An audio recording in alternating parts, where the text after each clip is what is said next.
like back in the early Yeah, so 2000s. maybe you can go back a little Oh, bit and talk about these early pioneer type guys that were on the internet and how you kind of got inspired to do your peak oil site, which oh, yes. again, life after the oil crash, which was a hugely popular peak oil site in its day. Yeah, so this okay. If we go back to the '90s, so you had the internet. The Gary Webb story was like the first viral news story that And actually. just for people who don't know, what is the Gary Webb story? Just Oh, in a he was that the nutshell. government had been involved in the allowing or looking the other way, or somehow involved in the cocaine trade to fund had been allowing cocaine to flood into African American communities and using that money from that to fund covert operations throughout the world. It had been something that people in the African American community had suspected for decades, and it finally confirmed that. And that And story, not just African American community. right? Many people had a Yeah, oh yeah, definitely. yeah. And if that story had come out in '94, it would have just been in the San Jose Mercury News, and none of the big papers were going to touch it. But it came out in '96. Enough people had the internet that it spread because they put all their documentation on the internet. But okay, so that's '96. Matt Drudge came along in like '97. He was basically the first blogger, I guess you could say, a blogger of note. And I think he got well known, something to do with the Clintons. I think he maybe had something to do with the Monica Lewinsky scandal or something.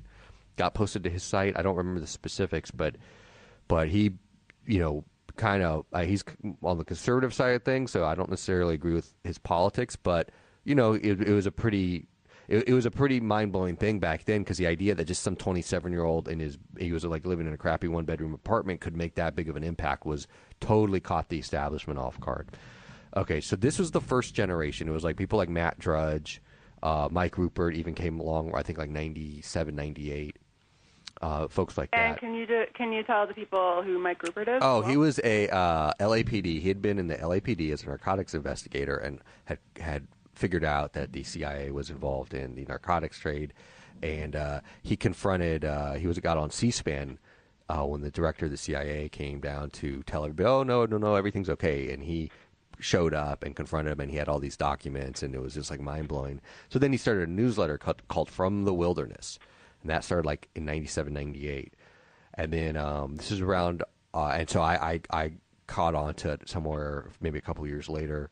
And he also had the Guerrilla News Network. That was the first like news website I remember going to and checking on a regular basis to find out what the the newest suppressed news was. Guerrilla News Network. So that was like the first generation, and then people like me came along. Where I guess I'd be in like the second generation. This is like in '03.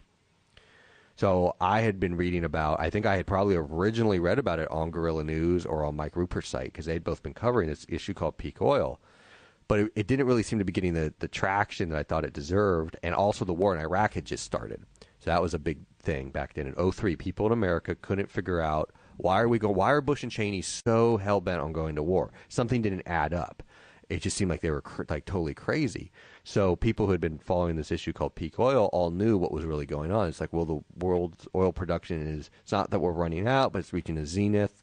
The easy to get stuff is no longer available. So the harder to get stuff is what's left. So they're making a grab for the harder to get stuff so that their friends will make money from what's left rather than the friends of Saddam Hussein, which is basically what the war was about. But nobody was talking about that because people didn't even know what this concept was outside of a few like Yahoo groups and a couple websites. The websites that existed at that time were very technical, and they weren't. An average person was not able to understand most of them. They certainly weren't done in a compelling, easy to understand way.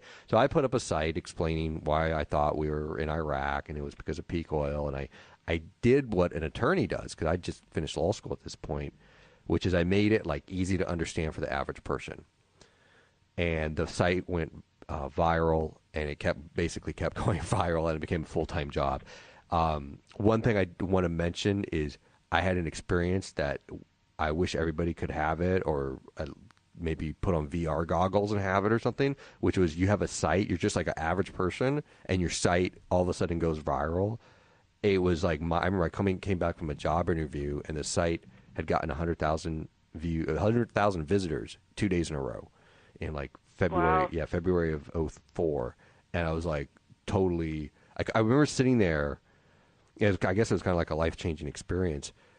I remember sitting there and like checking every 5 minutes, and the traffic it was getting like 10,000 visits an hour.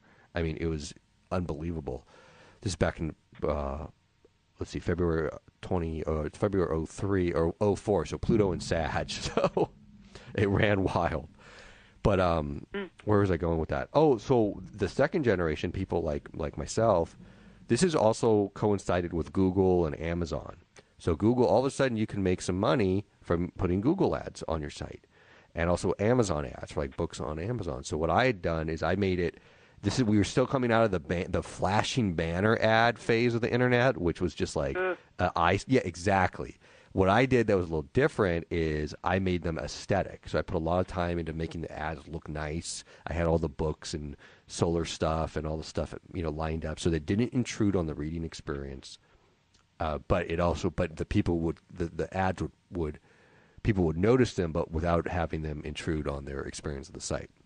So I was in like 03, 04. So the second generation of us was also in a way funded through Google and Amazon and things like that. I had other sources of revenue too, but those were the big ones. And then, let's see, 03, 04. Now, this is interesting astrologically. See, if I'd known you back then, I could have gone to you and gotten a consult to say, what's going to happen when Pluto goes into Capricorn in my 6th house of the workplace? So I knew Pluto, or I guess I'd either started reading, I think I'd started reading about it. I knew when Pluto went into Capricorn that it was going to impact my workplace, but I kept thinking that it was like the government, the plutocracy was going to like do something to my site, and that might have happened during the BP oil spill. We never really figured out what was going on with the forum. That was always a mystery. But what I didn't know at the time was that the business structure of the internet was going to shift. So whereas before you could do Google and Amazon ads, which you could still do, once the iPhone came along, once mobile became a thing, it's much more difficult to make money with mobile phone stuff. And now, since about 50% of people are accessing the internet on their mobile phone, it does two things. A, they're not sitting down to do any type of long-form reading, or at least the 50% of people are on their phone. They'll read a paragraph, but they won't read a whole long article. So it favors... Not like attention spans are being created and reinforced. Exactly. It does favor audio and video, though. The audio is good for people like you and me because we do sound reasonably intelligent on the air. Video is a little more problematic because then what you look like takes precedence over what you're trying to communicate. So like I generally am pretty easygoing in real life. Like if somebody meets me in real life, I'm pretty, happy-go-lucky, pretty positive. But I talk about these issues that are really serious. So it doesn't make sense sometimes. I've seen myself on video, the videos I haven't shown, where I'm like, there's a contrast there where all of a sudden what I look like then takes away from the message. So for me, audio is good. Not to mention that people usually aren't willing to sit through more than about 5 minutes of even a video or an audio clip at this point. Sure, yeah. It takes a real rebel to sit through a 30-minute or hour-long Totally. So that was in was it 07, 08? So the Pluto and Capricorn factor was the structure of the internet was going to shift and transform, not necessarily. And also, you were going to completely change professions, subject matters that you were working with. Yeah, subject matter. But so that leads us to the second phase of Matt's professional, online life and his life as a writer, and that is the astrology blog. So how does that transition happen from a lawyer with a peak oil site to an astrology blogger? That was a Uranus transit, my friend. That was happening. Of course it was. It was right when Uranus was going over my south node, heading towards my sun. So right around Fukushima. I guess it started before. I had started doing some astrology articles on my old site, and people reacted in horror, right? They thought they literally thought I'd lost it. They thought I had people saying they thought I had been replaced by a clone. Okay. Yeah, I remember. I think you possibly you had contacted me, and And for some reason, I just felt like I should Google your name. Like, I never do that with people, but it was like this hit, like, Google this guy. And, yeah, that's basically what I found was people thinking that you had gone insane on your Pico site. And you were like, oh, I'll be friends with this guy. This is my type. I was like, oh, I understand. Yeah, he's turned to astrology. I get it. I get what people are. Well, you had actually, I didn't know this till many years later, you had actually quoted me. This is years before we ever had encountered each other on the internet, as Mulder and Scully would call it. But there was a thing about Bush's off-the-grid ranch. I was reading some random article. No way. Yeah, dude. Yeah. It was like in like 2008 or 2009 in the early days of your blog. No way. And I was like, oh my God, I remember writing about that. It was about his off-the-grid ranch. Somebody had sent. It looked like somebody had sent it to you, and then you incorporated it in one of your articles. But I didn't find this out till relatively recently. We had known each other for a while, and I was like, oh wow, that's weird. I got quoted by Willow. Before I that is totally weird. Yeah. Because I didn't realize that either. I remember writing about that off-grid ranch, but I didn't realize I was quoting you. Yeah, because I used that as one of my key points to show that, like, yeah, Bush and Cheney know what's up. They're already preparing themselves for the end of the world. Yep, exactly. And meanwhile, they're all drilling for oil, but they're living off the grid, right? So, how did you first get into astrology? What was kind of the catalyzing moment, or had you always had sort of a passing interest in it? Well, I'd always been into it, and then I had started to get some books. I think my progressed moon had moved into Gemini, so I was doing a lot of reading. And there was probably one or two chapters in an astrology book that were just so accurate that I was like, oh my God, this is the best form of discernment ever, if used properly. It was just, the stuff was just so accurate that I was stunned, And that was around the time I started writing articles. So then I started my own astrology blog. And I started writing. It took a while to figure out, like, how to do the articles. I think now I've got a pretty good, a pretty good style. I mean, this being a writer, it takes a while to figure out, like I think originally I was even, like, doing some sports astrology articles, but, like, that's not really a valuable use of my skills, I don't think. But it took a few of those to figure out that that's not really working for me.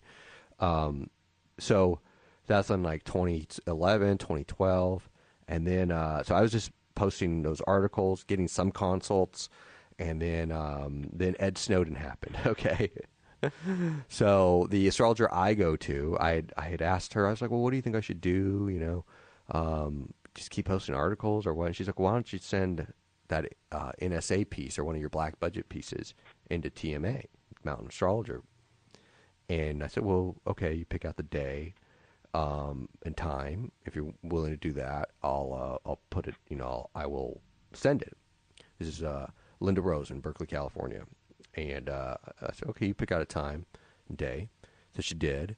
And I sent them that article. And this is in like spring of 2013. So Ed Snowden had not gone public yet.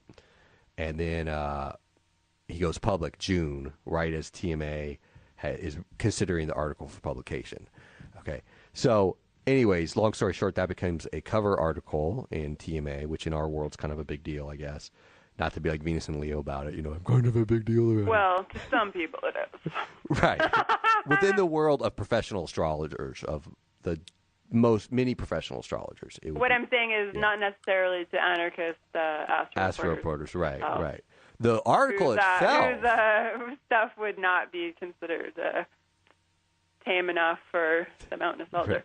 But the article itself, you would dig. But the thing. But anyways, point is bureaucracy, the astrology establishment, and bureaucracy, not so much. Yes. Anyway. So, point is that got in there, and then that evolved into Hexagon.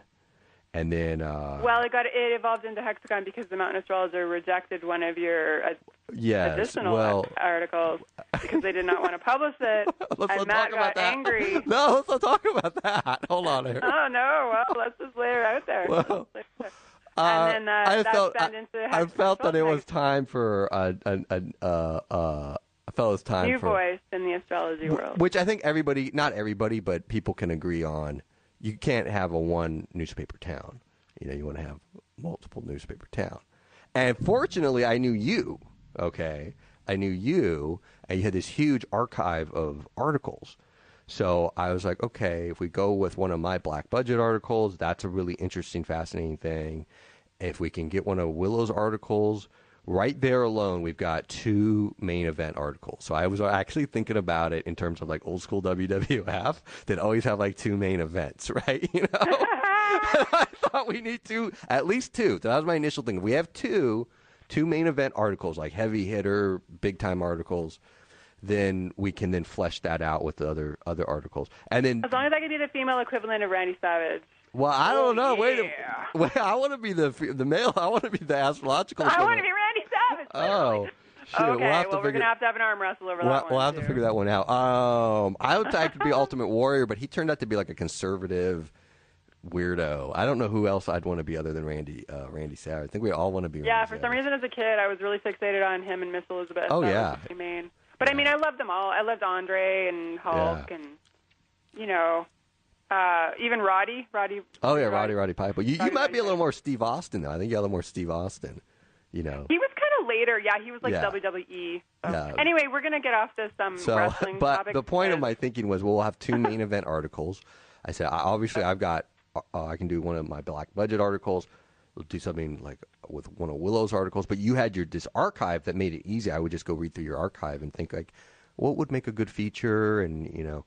And that's how that Ladies of the Zodiac one, I think, came about. And then I ended up having several other features, too. But initially, I was like, okay, if we just have two, that's enough to do a prototype. And then that evolved into Hexagon. So you know, the challenge, though, is print is much more involved than doing just a website. So it's like people take it more seriously when they physically see a copy. But it's so challenging and so time consuming, and you know, of course, not you know, it's expensive, you know, financially, emotionally, time wise. So there's, you know, pluses and minuses to everything. I think probably long term, I think we may see a return of like artisan publishing, you know, so like maybe something a little something in between a zine and a magazine. That might be a way around some of it. Like all the fake news on Facebook. Like, if somebody's actually taking the time to produce an artisan publication, that doesn't mean it's not fake news, but a person who just wants to do fake news isn't going to take the